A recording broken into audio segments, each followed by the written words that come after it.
First of all, I discuss about its definition. Angina pectoris, Latin phrase struggling in the chest. Angina is a clinical syndrome characterized by episode of the pain or pressure in the center of the chest just behind the breast. It occurs when the heart muscles myocardium does not get as much blood, hence oxygen, as is needed because of the narrowed or blocked coronary blood vessels. Angina pectoris Latin से लिया गया है ये word, struggling in the chest. Angina में क्या होता है कि इसमें एपिसोड्स होते हैं पेन के, मीन्स जो चेस्ट होती है, सेंटर ऑफ द चेस्ट, इसमें पेन कहाँ पर होगी, इसकी लोकेशन क्या होती है। जैसे फॉर एग्जांपल ये हमारी बॉडी है और यहाँ पर चेस्ट में चेस्ट के सेंटर पर पेन होगी और बिहाइंड द ब्रेस्ट बोन के पीछे वाली साइड पर इसके पेन हो सकती है। It occur when the heart muscles, जो हार्ट मसल्स होते हैं मायोकार्डियम, इसको प्रॉपरली ऑक्सीजन और ब्लड सप्लाई नहीं मिलती एज इज नीडेड, जितनी इसको चाहिए, सफिशेंट जितनी ऑक्सीजन और ब्लड चाहिए इसको नहीं मिलेगी, तो उसके साथ क्या होगा कि एंजाइना की मीन्स पेन होगी। और ये पेन क्यों होती है, क्योंकि जो कॉर्नरी ब्लड वेसल्स होती है उसका मेन काम क्या होता है कि ब्लड, हार्ट को ब्लड सप्लाई करना। अगर इसमें कोई ऑब्स्ट्रक्शन आ जाए ड्यू टू दी कोलेस्ट्रॉल, अगर कोलेस्ट्रॉल हाई हो उसके कारण, कोई प्लेग हो उसके कारण भी ये प्रॉब्लम हो सकती है।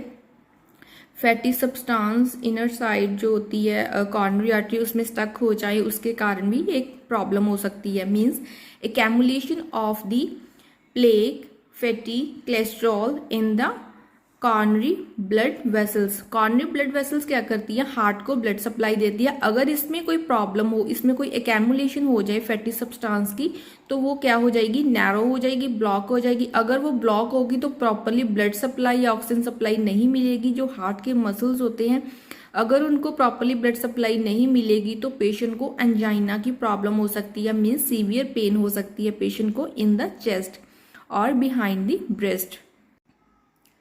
Next, its type. First is stable angina, unstable angina. Third one is microvascular angina and variant angina. First type is stable angina. It occurs when heart is working harder than usual. For instance, during exercise, its duration is 5 minutes. Angina, stable angina में क्या होता है कि ये pen होती है, कब होती है, ड्यूरिंग एक्सरसाइज। जब कोई पर्सन एक्सरसाइज करता है, हार्डन एक्सरसाइज करता है, उसके कारण क्या होता है, जब हम हार्ड एक्सरसाइज करते हैं तो उसके साथ जो हार्ट की डिमांड होती है वो इंक्रीज हो जाती है, डबल हो जाती है। मीन्स उसका जो पंप करने के बाद क्या होता है कि वो ऑक्सीजन सप्लाई करता है, ब्लड सप्लाई करता है ऑर्गन्स को, उसमें क्या हो जाती है, इस कंडीशन में उसकी डिमांड इंक्रीज हो जाती है। अगर डिमांड इंक्रीज होगी तो पेशेंट को एक्सर्शन हो सकती है, चेस्ट पेन होगी।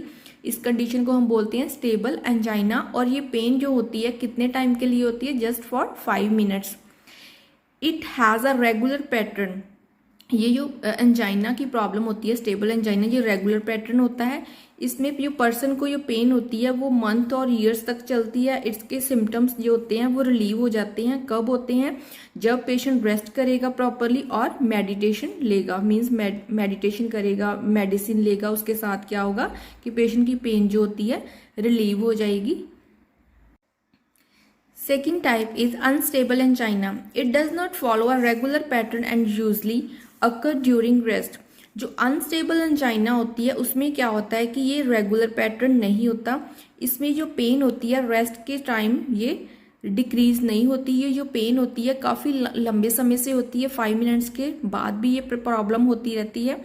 It does not improve alone rest. ये अगर हम इसमें पेशेंट को रेस्ट करने के लिए बोलें, जब मेडिसिन दें प्रॉपरली, तो ये पेन जो होती है रिलीव नहीं होती। ये कब पेन रिलीव होती है, जब हम इसको पेशेंट को स्पेशल केयर की नीड होती है। इसमें अगर हम इसमें पेशेंट को कोई प्रॉब्लम हो, चेस्ट में पेन हो रही है पेशेंट को, अगर पेशेंट अनस्टेबल एंजाइना के साथ पे एडमिट हुआ है तो हम उसको हॉस्पिटलाइज्ड करेंगे। हॉस्पिटलाइजेशन में क्या होता है कि पेशेंट को इस कंडीशन में इमरजेंसी कंडीशन में लेकर जाते हैं। इमरजेंसी कंडीशन में लेकर पेशेंट को प्रॉपरली ऑक्सीजन सप्लाई देते हैं। उसको जो इमरजेंसी ड्रग्स होती हैं उसको एडमिनिस्ट्रेट करते हैं इस कंडीशन में, क्योंकि ये पेन जो होती है रेस्ट और मेडिसिन से अलोन ठीक नहीं होती, इसलिए हम पेशेंट को स्पेशल केयर प्रोवाइड करते हैं इस कंडीशन में। Third type is microvascular angina. What is the meaning of micro? Means small. Vessels related to vascular related to vessels. Angina related to chest. It occur when coronary microvascular disease. This affect the small coronary arteries.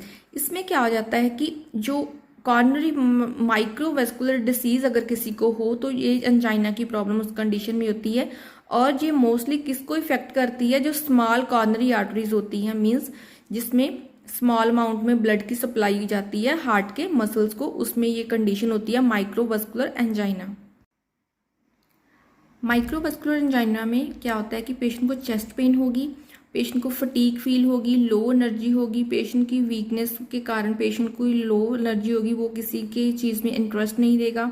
Sleep problem, patient को disturbance होगी, properly sleep नहीं ले पाएगा, patient shortness of breathing भी हो सकती है इस कंडीशन में। Fourth type is variant angina. It occur rare, other name Prinzmetal angina. इस जो ये कंडीशन होती है वो काफ़ी रेयर होती है। इसका जो अनदर नेम है वो क्या है? Prinzmetal angina. It develop rest around midnight और अर्ली मॉर्निंग। ये जो होती है रेस्ट के टाइम भी अक्कर होती है, अगर पेशेंट रेस्ट करे तब भी ये प्रॉब्लम हो सकती है, और ये प्रॉब्लम जो होती है मॉर्निंग अर्ली मॉर्निंग में होगी, मिडनाइट में मीन्स आधी रात को ये प्रॉब्लम हो सकती है। इसमें क्या होता है कि जो स्पाज्म जो कॉर्नरी आर्टरीज होती है उसमें स्पाज्म आ जाता है, मीन्स स्वेलिंग आ जाएगी उसमें मोर। ये प्रॉब्लम कब होती है? कोल्ड कंडीशन में। अगर कोई ठंडे इलाके में पेशेंट जाता है, काफ़ी कूल इन्वायरमेंट होता है, वहाँ का वेदर जो होता है वह काफ़ी कूल हो, उस कंडीशन में ये प्रॉब्लम हो सकती है। स्ट्रेस ले, अगर कोई काफ़ी टाइम से स्ट्रेस ले रहा है तो उसके कारण जो कॉर्नरी आर्टरी होती हैं उसकी जो लचक होती है, कह सकते हैं कि उसकी जो लचक होती है वो प्रॉपरली नहीं होती, उसकी इलास्टिसिटी प्रॉपरली लूज हो जाती है। इलास्टिसिटी अगर लूज हो जाएगी तो उसके कारण क्या होगा कि वो प्रॉपरली ब्लड सप्लाई नहीं कर पाएगी। जो मायोकार्डियल मसल्स होते हैं, हार्ट के मसल्स होते हैं, इनरमोस्ट लेयर होती है, उसको प्रॉपरली ब्लड सप्लाई नहीं देगी। अगर वो ब्लड सप्लाई नहीं देगी तो पेशेंट को वेरिएंट एंजाइना और अदर दूसरे जो टाइप्स होती हैं वो अक्कर हो सकती हैं। मेडिसिन के साथ अगर कोई पेशेंट मेडिसिन ले रहा है उसके साथ भी कई बार क्या होता है कि साइड इफेक्ट उसके हो तो उसके साथ भी वेरिएंट एंजाइना हो सकता है पेशेंट को। स्मोकिंग, अगर कोई पेशेंट स्मोकिंग करता है, काफ़ी लॉन्ग टाइम से स्मोकिंग कर रहा है, अल्कोहल ले रहा है, तो उसके साथ भी ये प्रॉब्लम हो सकती है। ड्रग अब्यूजिव कोई पेशेंट है उसके साथ भी ये वेरिएंट एंजाइना की प्रॉब्लम उसे हो सकती है। Next one is etiological factor. Under this first is factor that decrease blood supply. Under this first coronary vessels disorder. अगर किसी को पहले से कॉर्नरी वेसल डिसऑर्डर है, उसकी डिसीजेस है कॉर्नरी आर्टरी की, मीन्स उसमें कोई डैमेजिंग है, वो प्रॉपरली वर्क नहीं कर रही, तो उसके साथ भी पेशेंट को एंजाइना की प्रॉब्लम हो सकती है, मीन्स चेस्ट पेन हो सकती है पेशेंट को। एथ्रोस्क्लेरोसिस, एथ्रोस्क्लेरोसिस में क्या होता है कि ब्लड वेसल्स में फैटी सब्सटेंस बिल्डअप हो जाते हैं, कोलेस्ट्रॉल की एक्यूमुलेशन हो जाए तो उस कंडीशन में क्या होगा, पेशेंट को चेस्ट पेन हो सकती है। Next is atrial spasm.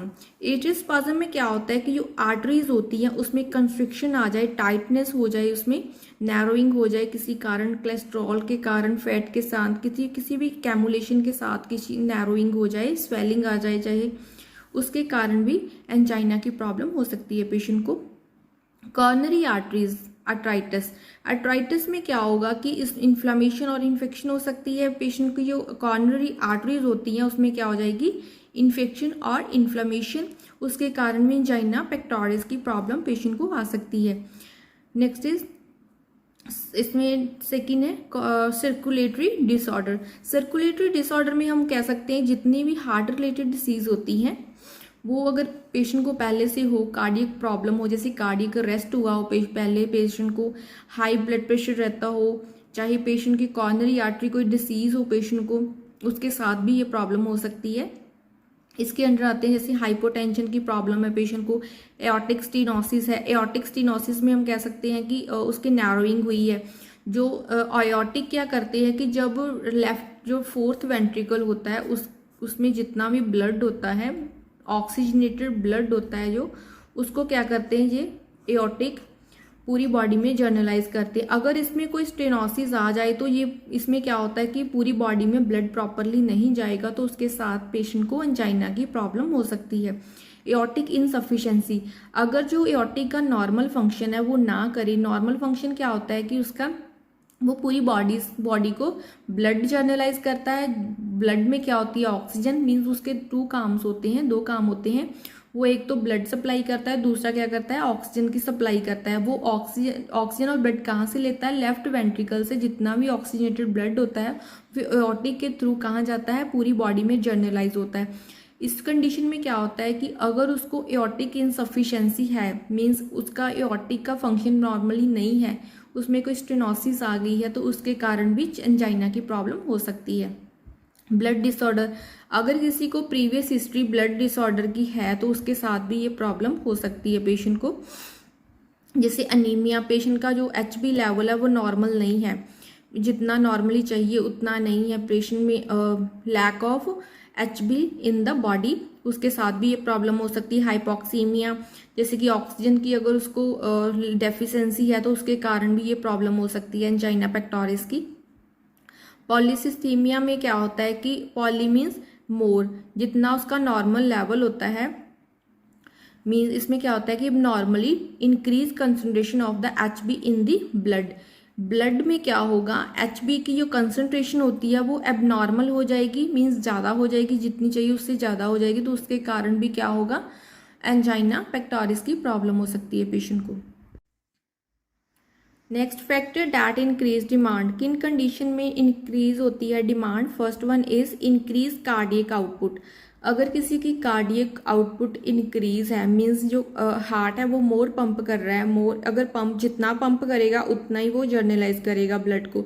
अगर हार्ट कार्डियक इंक्रीज हो गया है, कार्डियक का साइज अगर इंक्रीज के साथ कार्डियक आउटपुट इंक्रीज हो गया, रिदम इंक्रीज हो रही है, तो उसके साथ क्या होगा, पेशेंट को एंजाइना की प्रॉब्लम हो सकती है। किस कंडीशन में कार्डियक की आउटपुट इंक्रीज होती है, एक्सरसाइज के कारण होती है। इमोशन, अगर वो स्ट्रेस ले रहा है तो उसके कारण भी उसकी कार्डियक आउटपुट इंक्रीज होगी। डाइजेशन ऑफ द लार्ज मील, अगर हम कोई लार्ज मील लेते हैं, काफ़ी हैवी मील लेते हैं, तो उसके साथ भी क्या होगा, कार्डियक पर बर्डन पड़ेगा, कार्डियक की जो आउटपुट है वो इंक्रीज हो जाएगी।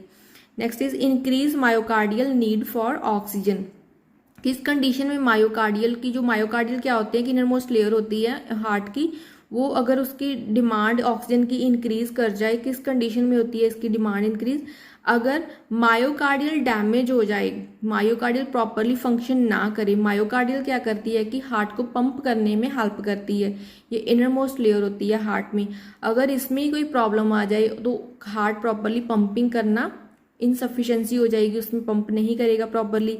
मायोकार्डियल हाइपरट्रॉफी हो जाए, अगर मीन्स उसका साइज इंक्रीज हो जाए, तो उसके साथ भी क्या होगा, एंजाइना की प्रॉब्लम हो सकती है, मीन्स कार्डियक आउटपुट इंक्रीज कर सकती है इस कंडीशन में। So guys, it's all about my topic. Today I discussed about cardiovascular problem angina pectoris. आज मैंने इसका पार्ट 1 डिस्कस किया है, इसमें मैंने डिस्कस किया इसकी डेफिनेशन, कॉजेटिव फैक्टर, टाइप्स, और अब नेक्स्ट वीडियो में इसका पार्ट 2 डिस्कस करेंगे। उसमें हम डिस्कस करेंगे इसकी pathophysiology, clinical manifestation, diagnostic evaluation and it's management. So I hope you understood my topic. If any query related to my topic, then ask me in comment section.